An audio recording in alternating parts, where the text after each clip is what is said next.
Here's Central Illinois' largest music library with over 3,500 songs on air and online at 965thechill.com. Tune in on the FM dial in Christian County and on your computer or smartphone. Hear these great artists and many more 24 hours a day, 7 days a week on 965thechill.com. WTIM.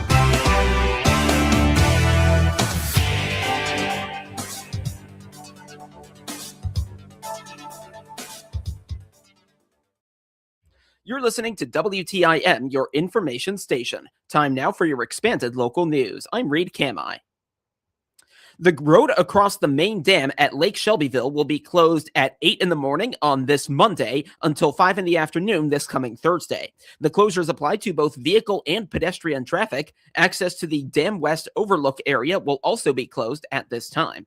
These closures are necessary to provide safety for workers and members of the general public while work is being conducted. The Corps of Engineers recognizes the impact of road closures on the public and appreciates their patience and understanding. For the latest updates, please visit the Lake Shelbyville U.S. Army Corps of Engineers Facebook page. For additional information, contact the Lake Shelbyville Project Office at 217-774-3951. The Illinois Senate has taken a step towards creating new ways to protect students who are victims of sexual assault committed by other students. These protections are outlined in a new bill titled Senate Bill 939.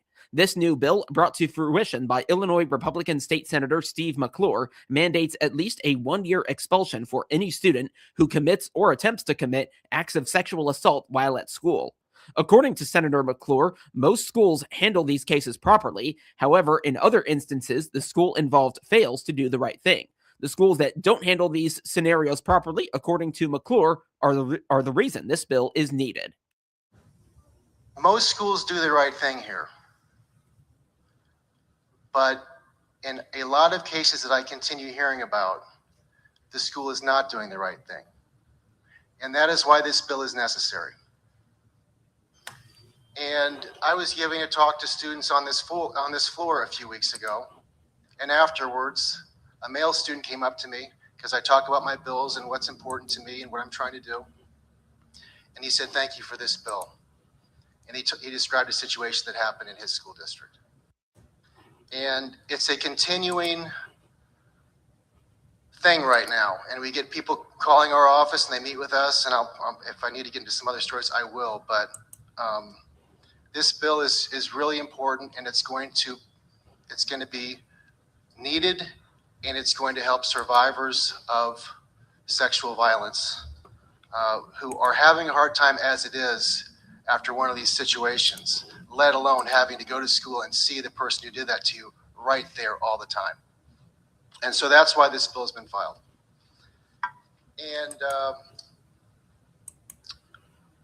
essentially what the bill does is if a student sexually assaults or attempts to sexually assault another student at school or at an event related to school, they're expelled for at least a year. And if they commit non-consensual sexual conduct, they're expelled for at least 6 months. And both of the definitions for sexual assault and sexual conduct are already in our criminal code. So we're not reinventing the wheel here. And the expulsion process is also already in our laws, and that's what would be utilized. And the clicking sounds you heard there were from the original recording. Our apologies for that. McClure also said that the bill was inspired by reports statewide showing multiple incidents where students have been sexually assaulted in school, and some schools have appeared to have been sweeping these situations under the rug. SB 939 would allow school boards to still review the punishments, but would be required to make a unanimous vote on what that punishment may be. This mandatory voting process would make it harder for schools to hide these instances. This legislation was proposed in response to an incident in Senator McClure's district where a young girl was sexually assaulted, and the attacker was not expelled or suspended despite admitting to the offense. According to the victim's mother, Ashley Peden, she and her husband, Chad, repeatedly had to go to court to file orders of protection to protect their daughter.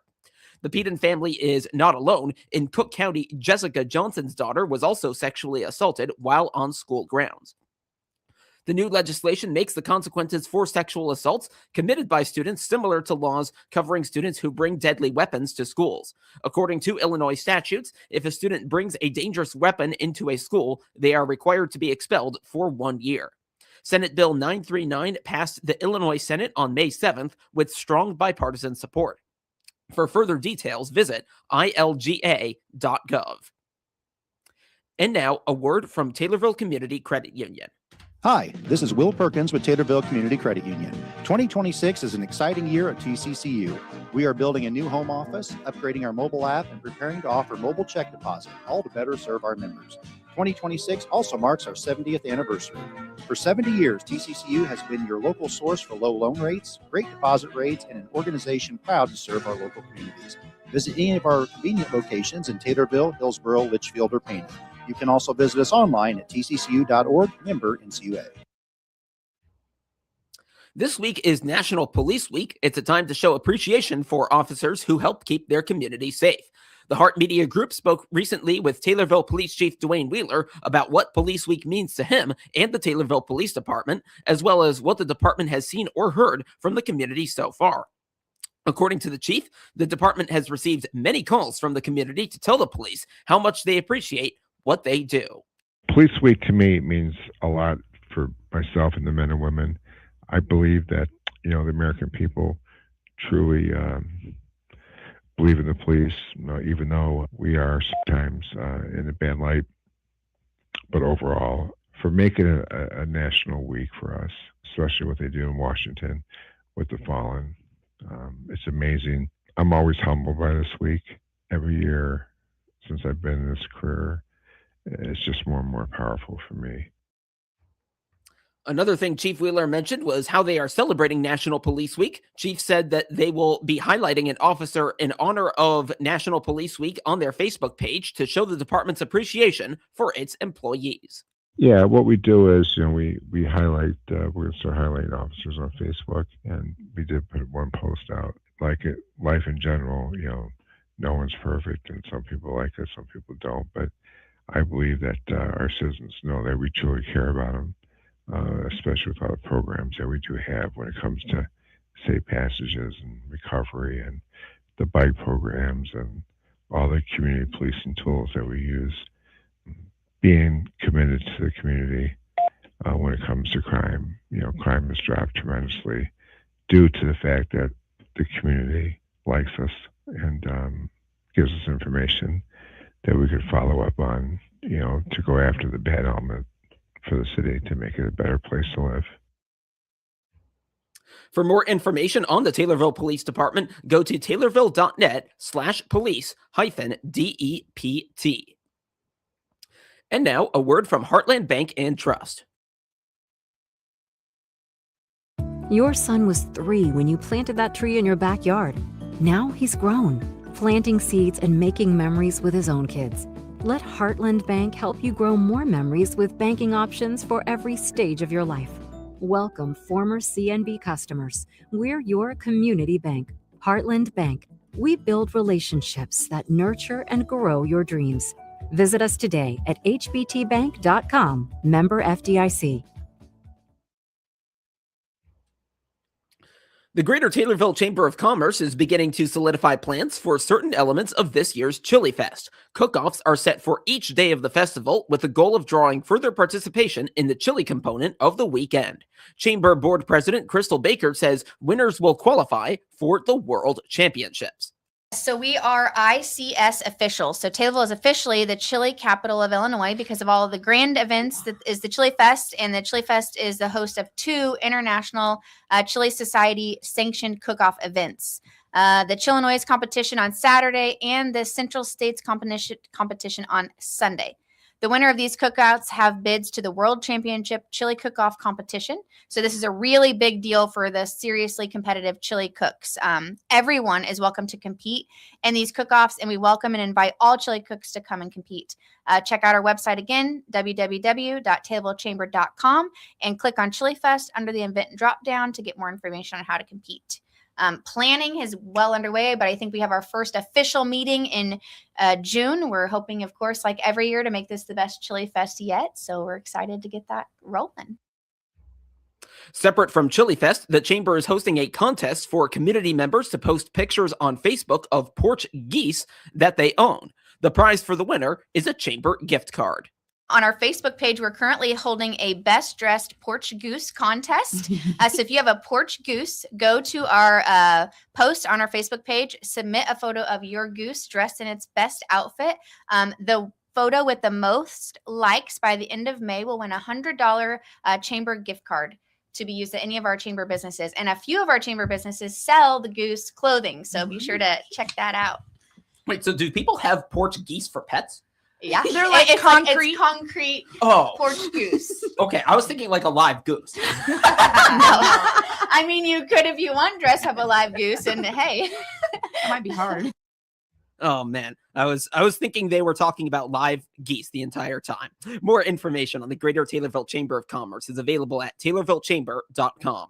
Crystal Baker appeared as a guest on the WTIM Morning Show.